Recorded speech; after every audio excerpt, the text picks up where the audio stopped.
Quand nous levons les yeux vers le ciel nocturne, nous voyons un vaste océan d'étoiles. Chaque étoile est un soleil, un peu comme le nôtre. Beaucoup de ces soleils ont des planètes qui orbitent autour d'eux. La question qui captive l'humanité depuis des siècles est simple. Sommes-nous seuls? Les extraterrestres sont simplement des formes de vie qui ne sont pas originaires de la Terre.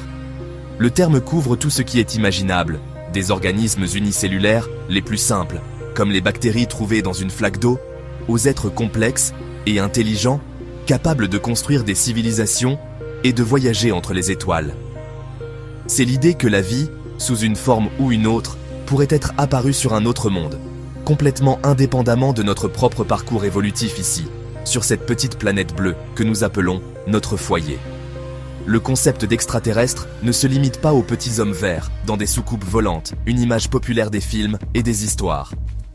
C'est une profonde enquête scientifique et philosophique. Elle demande si les conditions spécifiques qui ont permis à la vie de s'épanouir sur Terre sont uniques ou courantes dans le cosmos.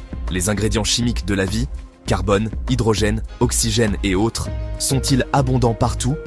L'eau liquide, un solvant clé pour la vie telle que nous la connaissons, est-elle présente sur d'autres mondes? La recherche de vie extraterrestre est, à la base, une recherche de notre propre place dans l'univers, une tentative de comprendre si notre existence est un accident miraculeux ou un résultat attendu de la chimie cosmique. Penser aux extraterrestres nous force à élargir notre perspective. La vie sur un autre monde pourrait ne ressembler en rien à la vie sur Terre. Elle pourrait ne pas être basée sur l'ADN. Elle pourrait ne pas respirer d'oxygène. Elle pourrait exister dans des environnements que nous considérerions comme complètement hostiles, comme l'atmosphère épaisse et écrasante d'une géante gazeuse ou les mers de méthane glacial d'une lune lointaine.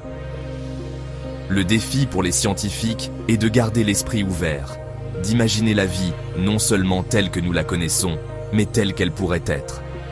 Ce saut imaginatif est essentiel, car l'univers est bien plus étrange et merveilleux que nous ne pouvons l'imaginer, et la vie elle-même pourrait être tout aussi diverse et résiliente.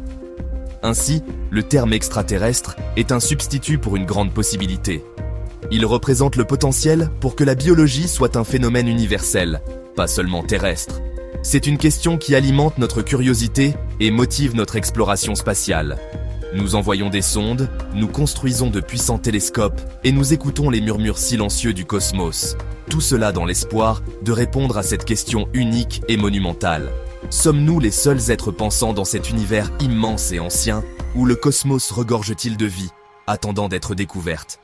Le voyage pour trouver la réponse ne fait que commencer, et il promet de remodeler notre compréhension de la vie elle-même.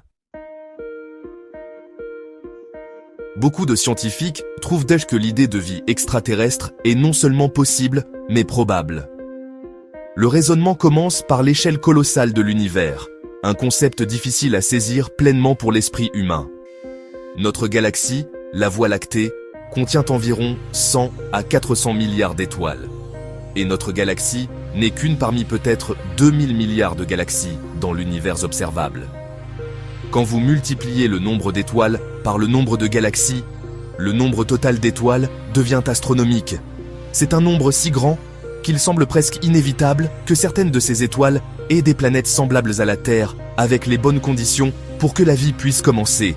Cette idée est appuyée par l'équation de Drake, une formule célèbre développée par l'astronome Frank Drake. Bien qu'elle ne donne pas de réponse définitive, elle nous aide à penser au problème de manière systématique. L'équation prend en compte divers facteurs, le taux de formation d'étoiles, la fraction de ces étoiles avec des planètes, le nombre de planètes qui pourraient abriter la vie, la fraction de celles où la vie apparaît réellement, et ainsi de suite. Ces dernières années, nos découvertes ont commencé à remplir certaines de ces variables. Nous savons maintenant, grâce à des télescopes comme le télescope spatial Kepler, que les planètes sont incroyablement courantes. Il semble que la plupart des étoiles de notre galaxie aient au moins une planète, ce qui rend la loterie cosmique de la vie beaucoup plus gagnable. De plus, les ingrédients de base de la vie tels que nous la connaissons ne sont pas rares. Les éléments qui composeront nos corps, carbone, hydrogène, azote, oxygène, sont parmi les éléments les plus abondants de l'univers. Ils sont forgés au cœur des étoiles et éparpillés dans l'espace lorsque ces étoiles meurent. Nous voyons ces éléments constitutifs de la vie dans les nuages interstellaires, dans les astéroïdes et dans les comètes. Cela suggère que les matières premières pour créer la vie ne sont pas uniques à notre système solaire. Si les ingrédients sont partout et que les fours, les planètes dans les zones habitables, sont nombreux, il est logique de penser que le gâteau de la vie a pu être cuit dans de nombreux endroits différents à travers le cosmos. Cela conduit à un puissant argument statistique. Étant donné le nombre incalculable de planètes et la disponibilité généralisée des composants essentiels de la vie, croire que la Terre est le seul endroit où la vie a existé semble, pour beaucoup, une affirmation extraordinaire. Cela impliquerait qu'il y a quelque chose d'incroyablement spécial, presque magique, à propos de notre planète. Bien que la Terre soit certainement un monde magnifique et précieux, les principes de la physique et de la chimie qui opèrent ici sont les mêmes dans tout l'univers. Par conséquent, il est scientifiquement raisonnable de supposer que le processus d'origine de la vie, un processus que nous appelons l'abiogenèse, aurait pu se produire sur d'innombrables autres mondes dispersés parmi les milliards de galaxies. Quand nous cherchons la vie au-delà de la Terre, nous commençons souvent près de chez nous, au sein de notre propre système solaire. Mars reste un candidat de premier ordre. Nous savons que dans son passé lointain, Mars était un monde plus chaud et plus humide. Il y avait des rivières, des lacs et peut-être même un océan peu profond. La preuve de cette eau ancienne est gravée sur sa surface sous forme de lits de rivières, asséchés et de deltas. Puisque la vie sur Terre est si intimement liée à l'eau, la possibilité que la vie microbienne ait pu commencer sur Mars il y a des milliards d'années est une idée convaincante.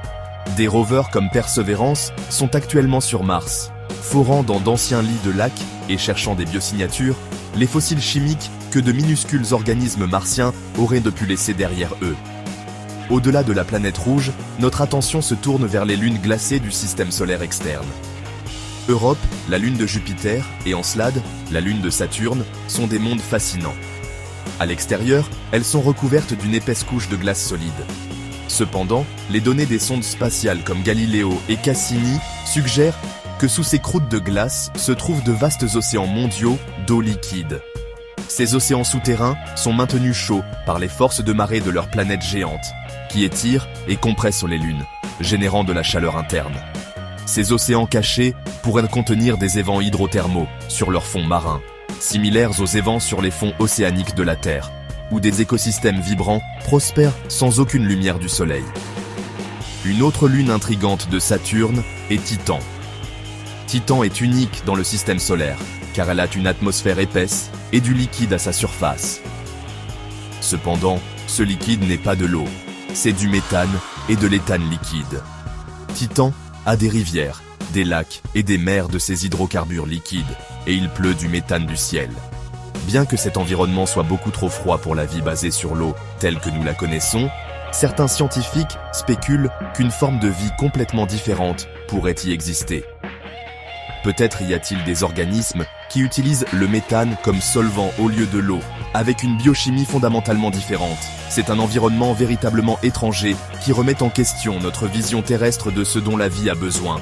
En regardant plus loin, nous cherchons des exoplanètes, des planètes en orbite autour d'autres étoiles. Nous nous concentrons sur la recherche de planètes dans la zone habitable, parfois appelée la zone boucle d'or.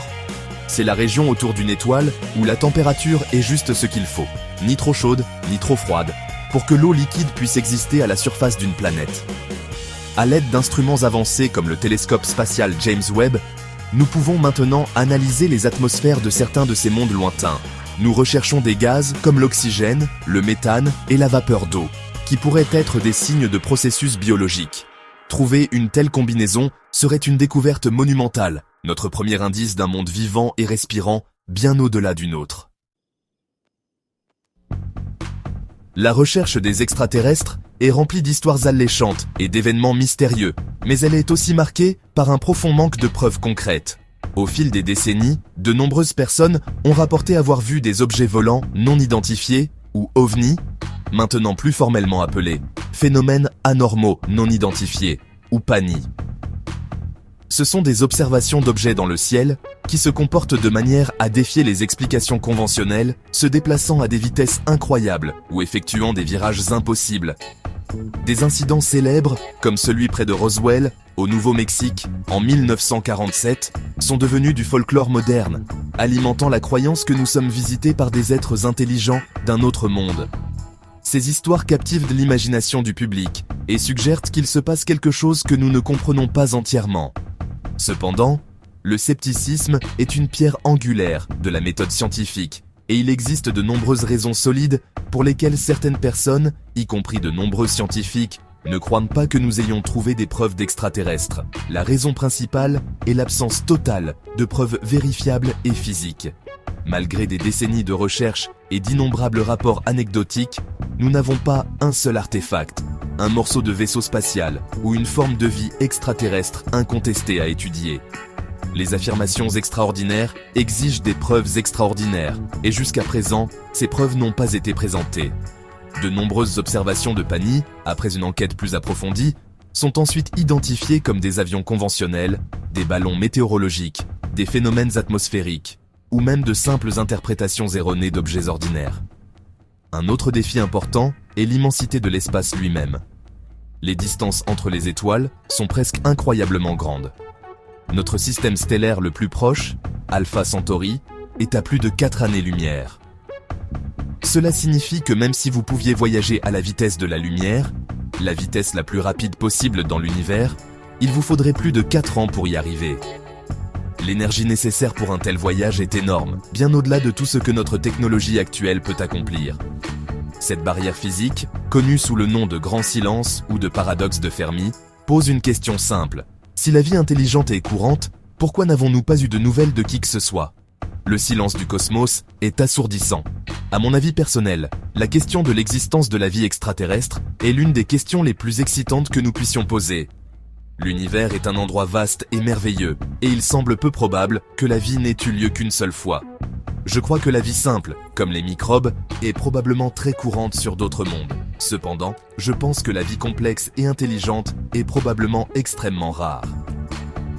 Le voyage d'une cellule unique à une civilisation technologique est long et semé d'obstacles. Donc, bien que je sois optimiste quant à la possibilité de trouver un jour des preuves de vie ailleurs, je reste sceptique quant aux affirmations selon lesquelles des extraterrestres nous auraient déjà rendu visite. La recherche doit continuer, avec un esprit ouvert et une science rigoureuse. La réponse est là, attendant parmi les étoiles.